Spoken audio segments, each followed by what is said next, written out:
नमस्कार, स्वागत है आपका। आप देख रहे हैं इंडिया टीवी। आपके साथ मैं हूं प्राची पाराशर। सीधा ग्राउंड से बिहार चुनाव की हर एक अपडेट लेकर एक बार फिर से हाजिर हैं हम। मोकामा से अनंत सिंह आज एक बार फिर से अपना नामांकन दाखिल करने जा रहे हैं और उनके नामांकन को लेकर आप तैयारी देख सकते हैं। भारी संख्या में पुलिस बल की तैनाती कर दी गई है। ये वो अनंत सिंह जिन्हें पार्टी की तरफ से सिंबल दे दिया गया है, लेकिन अभी किसी भी दल की कोई भी सूची सामने नहीं आई है और इसी को लेकर सिर्फ फुटबॉल जैसी जो स्थिति है वो फिलहाल देखने को मिल रही है। एनडीए में अब टिकट बंटवारे को लेकर घमासान बढ़ता जा रहा है और एक एक करके नेताओं की नाराजगी सामने आ रही है। जेडीयू सांसद अजय मंडल ने नीतीश को चिट्ठी लिखी है। अजय मंडल ने इस्तीफा देने की धमकी दी है। टिकट बंटवारे में स्थानीय नेतृत्व की अनदेखी की जा रही है, ये आरोप अजय मंडल की तरफ से लगाया गया है।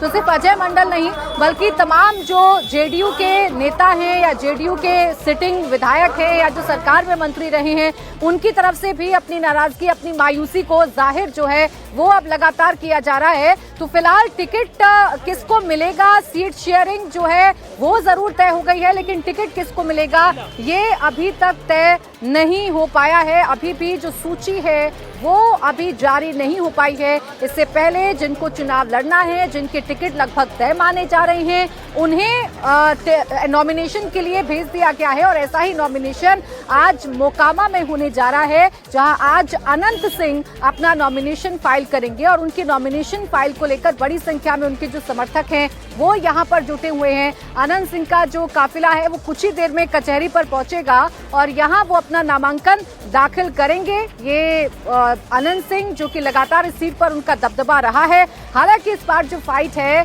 वो बाहुबली वर्सेस बाहुबली की हो सकती है, लेकिन बड़ी खबर इस बीच ये है कि एनडीए में सीट बंटवारे से गिरिराज सिंह नाराज नजर आ रहे हैं। सीट बंटवारे में कार्यकर्ताओं की उपेक्षा है, ये गिरिराज सिंह कह रहे हैं। कार्यकर्ताओं की अनदेखी हो रही है, नेताओं को कार्यकर्ताओं की जुबान बनना जरूरी है, ये गिरिराज सिंह की तरफ से कहा जा रहा है। चिराग पासवान के स्ट्राइक रेट पर भी गिरिराज बोले। उन्होंने कहा कि 50 से 10 सीट पर स्ट्राइक रेट नहीं देखा जाता, स्ट्राइक रेट देखना है तो 2010 का देखें, ये गिरिराज सिंह ने कहा है। तो खुलकर अब नेताओं की जो बयानबाजी है वो हमें देखने को मिल रही है, जिससे समझा जा सकता है कि सीट शेयरिंग जैसी गुत्थी तो सुलझा ली गई है, लेकिन अब टिकट किसको मिलेगा।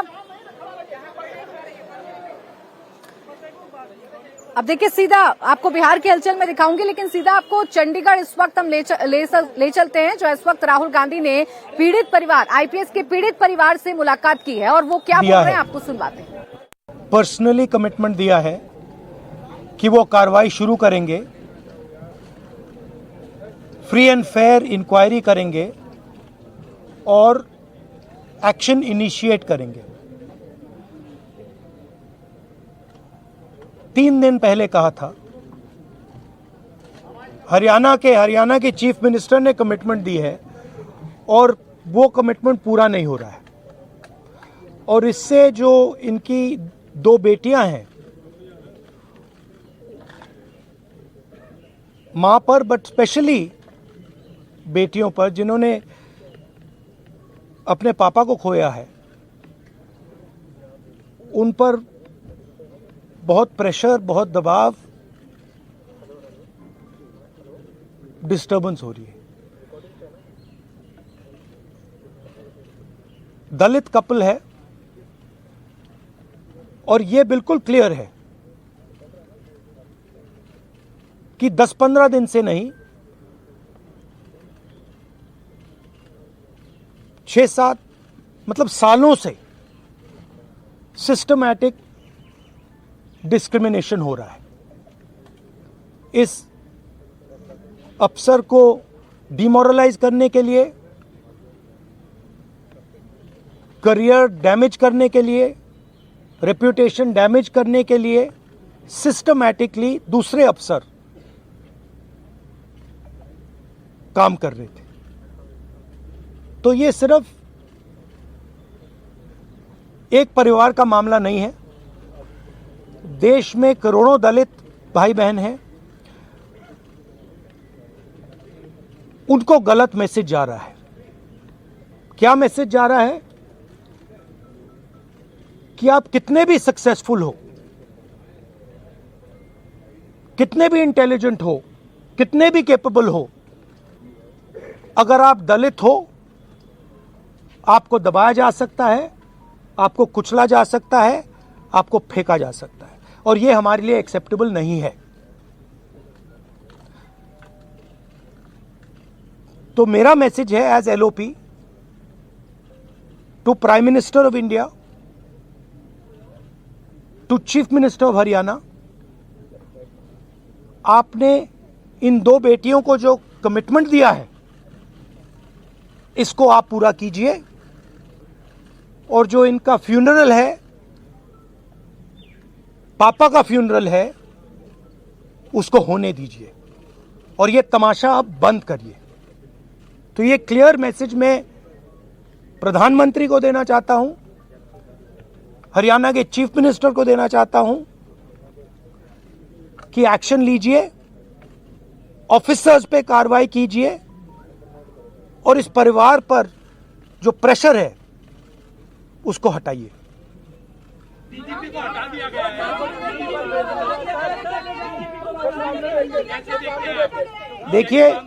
देखिए एक सेंसिटिविटी है, ये एक सर्विंग ऑफिसर है, तो ये एक सर्विंग ऑफिसर है। आप समझते हो, देश समझता है कि इन पे कैसे प्रेशर्स आ सकते हैं। कार्रवाई होनी चाहिए और इमीडिएटली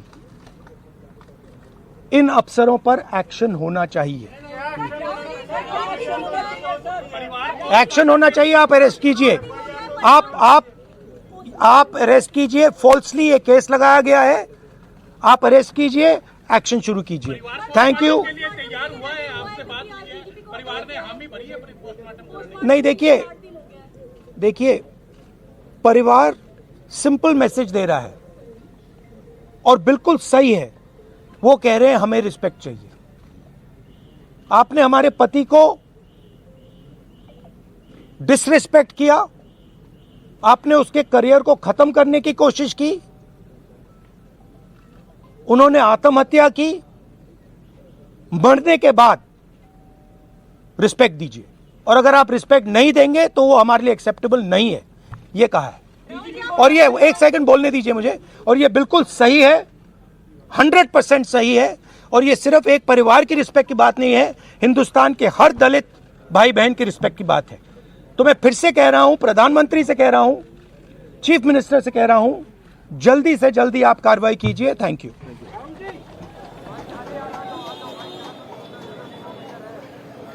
तो राहुल गांधी को आपने सुना, राहुल गांधी सरकार पर हमलावर हैं। तो दूसरी तरफ बिहार में इस वक्त किस तरीके से चुनावों को लेकर सरगर्मी बढ़ी हुई है वो आप इन तस्वीरों को देखकर अंदाजा लगा सकते हैं। अभी अभी अनंत सिंह अंदर गए हैं नॉमिनेशन फाइल करने के लिए। वो अनंत सिंह जो मोकामा सीट से एक बार फिर ताल ठोक रहे हैं। 2005 से लगातार उस सीट पर उनका दबदबा है। भूमियार बाहुल्य सीट है, छोटे सरकार के नाम से अनंत सिंह जाने जाते हैं और अपने टिकट को लेकर इतने कॉन्फिडेंट अनंत सिंह थे कि 6 दिन पहले ही सोशल मीडिया पर पोस्ट डालकर उन्होंने ऐलान कर दिया था और ये बता दिया था कि वो आज के दिन नॉमिनेशन करेंगे। क्योंकि आपको बता दूं कि अभी तक जो टिकट बंटवारा है वो नहीं हो पाया है। अभी तक किसी भी पार्टी ने कोई भी औपचारिक सूची जारी नहीं की है।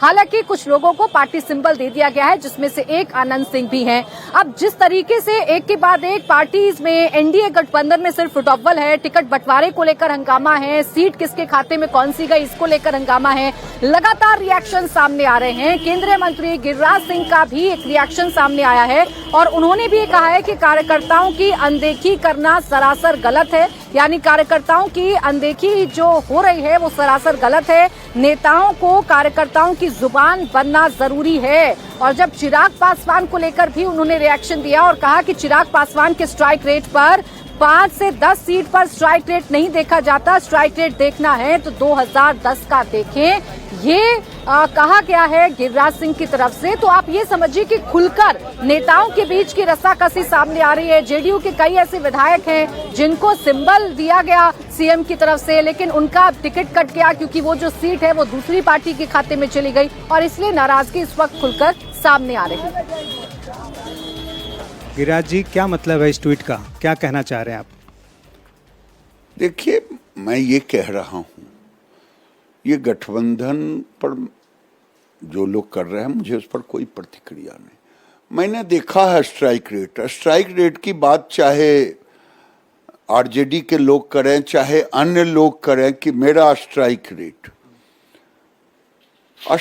रेट 2010 में मैंने देखा है, जदयू और बीजेपी चुनाव लड़ रहा था, 141 सीट पर नीतीश कुमार लड़े थे और 102 सीट पर भारतीय जनता पार्टी लड़ा था।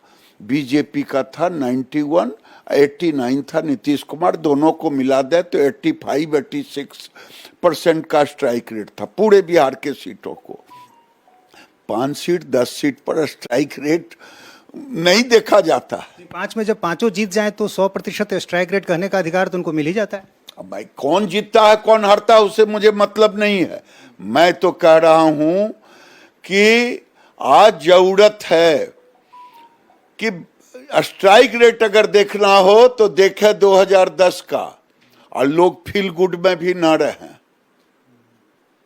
फील गुड अटल जी के समय बड़ा नुकसान दिया था, और अभी जरूरत है कार्यकर्ताओं की जुबान बनना, नेताओं को। अभी जरूरत है जिला का समीकरण बैठाना, कई जिले का समीकरण जो है वो बैठाने की जरूरत है। आखिर समीकरण की जरूरत क्यों पड़ी? क्योंकि मुगलों ने हजारों साल से, अंग्रेजों ने और जातियों में बांटा, और नेहरू से लेके अब तक के राजनेताओं ने हिंदुओं को टुकड़े टुकड़े में बांटा। मुसलमानों को भी करने की कोशिश की लेकिन मुसलमान नहीं हुआ। हिंदुओं को जातियों के टुकड़े टुकड़े में बांटा। अगर जिला को उस समीकरण से नहीं देखेंगे तो फील गुड से काम नहीं चलेगा। अच्छा, एलजेपी की दावेदारी, चिराग पासवान की पार्टी की जो दावेदारी है, कई ऐसी सीटों पर भी है जो बीजेपी की सिटिंग सीटें हैं, जेडीयू की सिटिंग सीटें हैं, तो इसको लेकर भी कुछ मुश्किलें आ रही? ये मुझे कुछ मालूम नहीं है। मैं तो अपने कमरे में बैठा हूँ। जिला में कार्यकर्ता तंग कर रहे थे इसलिए जिला से भाग करके पटना आ गया हूँ। आखिर कोई मतलब नहीं है कि कार्यकर्ताओं का अनदेखी हो। ऐसा हो रहा है भाई।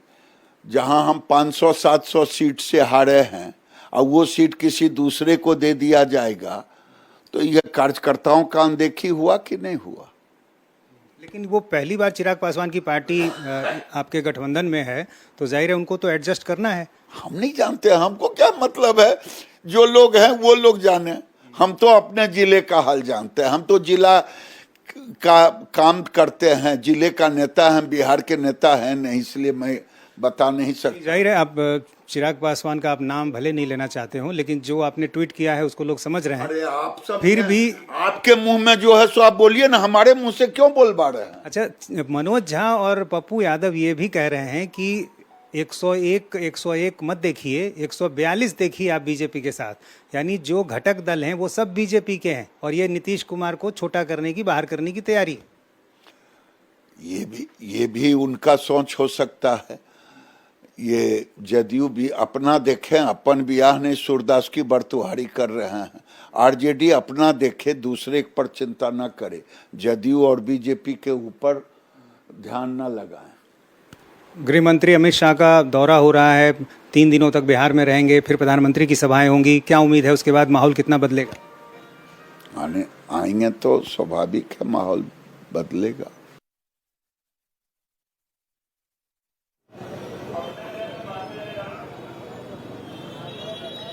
तो आपने देखा नेताओं की जुबानी, अब नेता के जबान पर ये बातें आ रही हैं कि रस्सा कसी तो है, और ये रस्सा कसी कितनी बड़ी है ये नीतीश हमें बताएंगे। मेरे सहयोगी हमारे साथ जुड़ गए हैं ज्यादा जानकारी के साथ। नीतीश, एक तरफ यहाँ मोकामा में टिकट फाइनल हो गया, यहाँ नॉमिनेशन करने आनंद सिंह पहुंच चुके हैं, तो दूसरी तरफ नेताओं का जेडीयू दफ्तर पर धरना देना, घर पर धरना देना, और सांसद अजय मंडल का इस्तीफा देने की धमकी देना, क्या बता रहा है, कब तक चलेगा ये पूरा मामला? जी हाँ, देखिए अब नाराजगी जो है वो सामने आ रही है। गिरिराज सिंह काफ़ी खुलकर कह रहे हैं कि कार्यकर्ताओं की उपेक्षा हुई है और जहां हम काफ़ी कम सीटों, काफ़ी कम अंतर से हारे थे, वो सीटें दूसरे दलों को दी जा रही है, बातचीत नहीं की जा रही है। तो ये सारी चीज़ें अब खुलकर कही जा रही हैं। और जेडीयू के एक सांसद हैं भागलपुर से, अजय मंडल, उन्होंने तो मुख्यमंत्री नीतीश कुमार को पत्र भी लिख दिया है और अनुमति मांग रहे हैं कि हम सांसद पद से इस्तीफा देना चाहते हैं, क्योंकि हमसे तो कोई बात भी नहीं कर रहा। हमारे जिले में सीटें बांटी जा रही है लेकिन हमसे कोई बातचीत नहीं की जा रही है। और दूसरी तरफ मुख्यमंत्री आवास पर भी जो है वो तमाम ऐसे लोग जिनका टिकट कट गया या जिनको लग रहा है कि उनका टिकट कट सकता है, ऐसे लोग यहाँ पर पहुँचे हुए हैं। हम आपको तस्वीर भी एक बार दिखा सकते हैं। ये देखिए मुख्यमंत्री आवास के ठीक सामने की ये तस्वीर, और अलग अलग विधानसभा क्षेत्र से ये लोग आए हुए हैं और इनका कहना है कि उनके जो प्रत्याशी हैं उनका टिकट काट दिया गया है और इसलिए वो मुख्यमंत्री नीतीश कुमार से मिलना चाहते हैं। अलग अलग जगहों से आए और ये सामने देखिए गोपाल मंडल अभी भी बैठे हुए हैं। पिछले 2 घंटे से गोपाल मंडल जो जेडीयू के विधायक हैं वो बैठे हुए हैं मुख्यमंत्री आवास के बिल्कुल गेट पर, और उनका कहना है कि वो मुख्यमंत्री से जब तक मिल नहीं लेते तब तक वो यहाँ से नहीं जाएंगे। अंदेशा है, इस तरह की खबरें उनको हैं कि उनका टिकट इस बार कट गया है। तो अब इस तरह की जो नाराज़गी वाली तस्वीरें हैं वो अब आ रही है और जाहिर है अब जैसे जैसे सीटों पर जो उम्मीदवार होंगे उनके नाम का ऐलान करीब आता जा रहा है, क्योंकि अब जो कहा जा रहा है नीतीश, यानी ये कह सकते हैं कि पहला पड़ाव एनडीए ने जरूर पार कर लिया, सीट शेयरिंग का फॉर्मूला तय कर लिया, लेकिन अब किसको कहां से टिकट दिया जाएगा, कौन सी सीट किस पार्टी के खाते में जाएगी, इसको लेकर जबरदस्त रस्साकसी हमें देखने को मिल रही है। तो दूसरी तरफ महागठबंधन है जिसने पहला पड़ाव भी अभी पार नहीं किया है। जी हाँ, महागठबंधन में आरजेडी कितनी सीटों पर लड़ेगी, कांग्रेस कितनी सीटों पर लड़ेगी, सीपीआई कितनी सीटों पर लड़ेगी, या वीआईपी इसमें शामिल रहेगी या नहीं रहेगी, ये अभी कुछ भी तय नहीं हो पाया है। अभी भी रस्साकसी चल रही है, अभी भी बैठकों का दौर जारी है।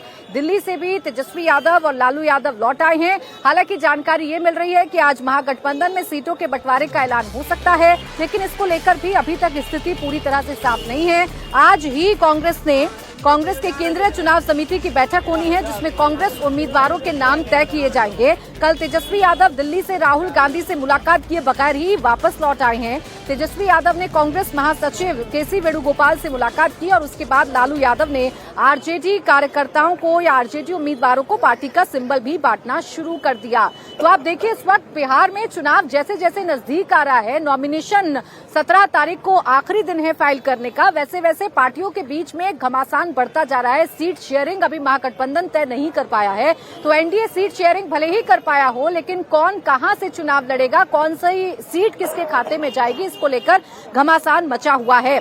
महागठबंधन में टिकटों का पेच क्यों फंसा हुआ है, आइए ये जानकारी भी आपको दे देती हूँ। कौन सा दल कितनी सीटों को लेकर अड़ा हुआ है, किसने क्या डिमांड की है, वीआईपी के मुकेश सहनी क्या डिमांड कर रहे हैं, ये आपके सामने रखती हूँ। कांग्रेस चाहती है कि वो कम से कम 60 सीटों पर अपने उम्मीदवार उतारे। कांग्रेस 60 सीटों पर चुनाव लड़ना चाहती है, जबकि आरजेडी 50 से 55 सीटें देने के मूड में है, इससे एक भी ज्यादा सीट देने के मूड में नहीं है। पिछली बार बिहार में कांग्रेस 70 सीटों पर चुनाव लड़ी थी और केवल 19 सीटें ही जीत पाई थी। कांग्रेस के खराब स्ट्राइक रेट के कारण ही लालू यादव इस बार सतर्क हैं। इसी तरह बात अगर मुकेश सहनी की करें तो मुकेश सहनी की वीआईपी को कितनी सीटें मिलेंगी ये भी साफ नहीं है। कहा जा रहा है कि आरजेडी वीआईपी को केवल 18 सीटें देने के लिए कह रही है। आरजेडी ने यह भी शर्त रखी है कि इसमें वीआईपी का केवल 8 उम्मीदवार होगा, बाकी 10 सीटों पर आरजेडी के उम्मीदवार वीआईपी के सिंबल पर चुनाव लड़ेंगे। हालांकि मुकेश सहनी कह रहे हैं कि महागठबंधन की बीमारी का इलाज हो गया है। तो क्या मुकेश सहनी को मना लिया गया है, ये अब देखना वाकई में दिलचस्प होगा। डॉक्टर को साथ ही लेके आ गए, ठीक है। सीट शेयरिंग कब तक हो जाएगा? कल घोषणा हो जाएगा या परसों हो जाएगा, कल ही शाम तक होगा। नाराजगी नहीं है, कोई नाराजगी नहीं है। गठबंधन का तबियत अस्वस्थ हुआ था, मेरा नहीं हुआ था, तो वो सही हो गया है।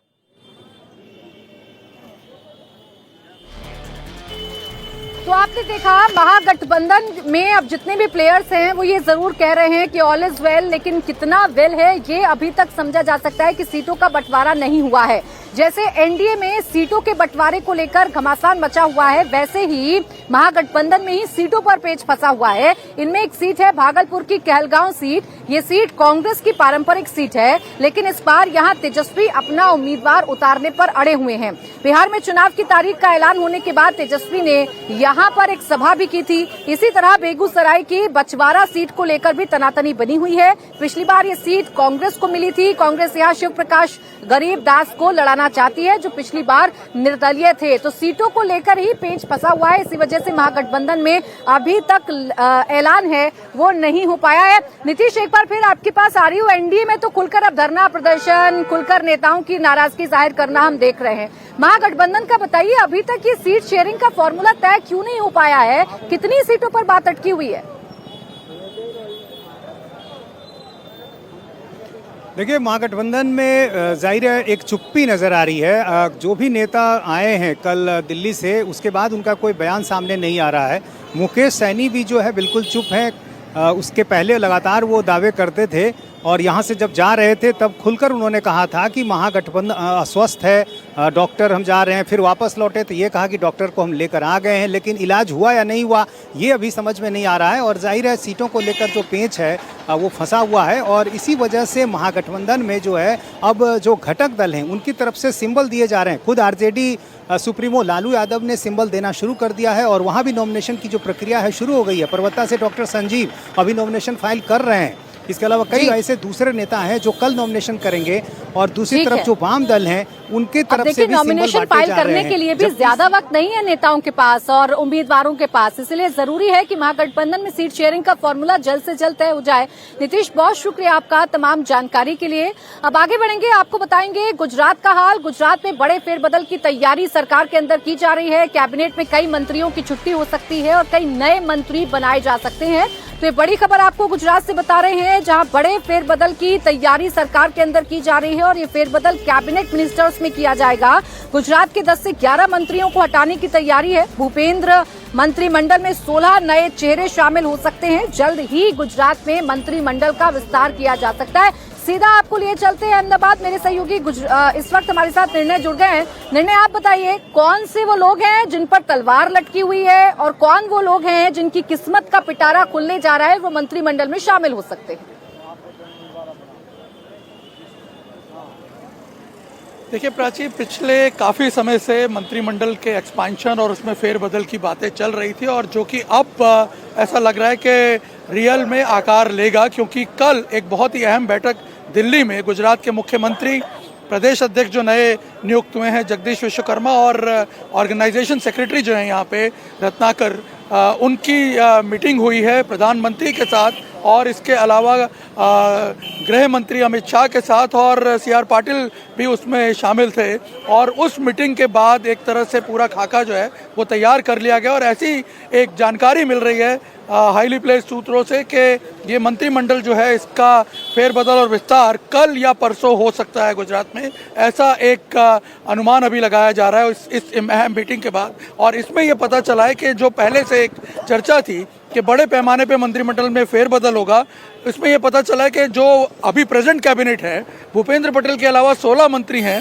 इन 16 मंत्रियों में से 5 मंत्री जो हैं रिटेन किए जाएंगे। ऐसा अनुमान लगाया जा रहा है कि हर्ष संघवी हैं, ऋषिकेश पटेल हैं, कुंवर जी हड़पति हैं, इसके अलावा प्रफुल्ल पानसरिया हैं। इस प्रकार से कुल 5 मंत्री जो हैं वो रिटेन हो सकते हैं। बाकी जो तमाम मंत्री हैं उनकी छुट्टी हो सकती है। और ये भी पता चला है कि करीब 16 नए चेहरे हैं जो अब इस मंत्रिमंडल में शामिल होंगे, जिनमें जीतू वाघानी का नाम आ रहा है, संजय कोरडिया जो जूनागढ़ से विधायक हैं उनका नाम आ रहा है। इसके अलावा और भी होना है। कई ऐसे मंत्री हैं जिनकी परफॉर्मेंस अच्छी नहीं है, उनके नाम हटाए जा सकते हैं और कई ऐसे लोग हैं जिन्हें मौका दिया जा सकता है। शुक्रिया आपका निर्णय, तमाम जानकारी के लिए।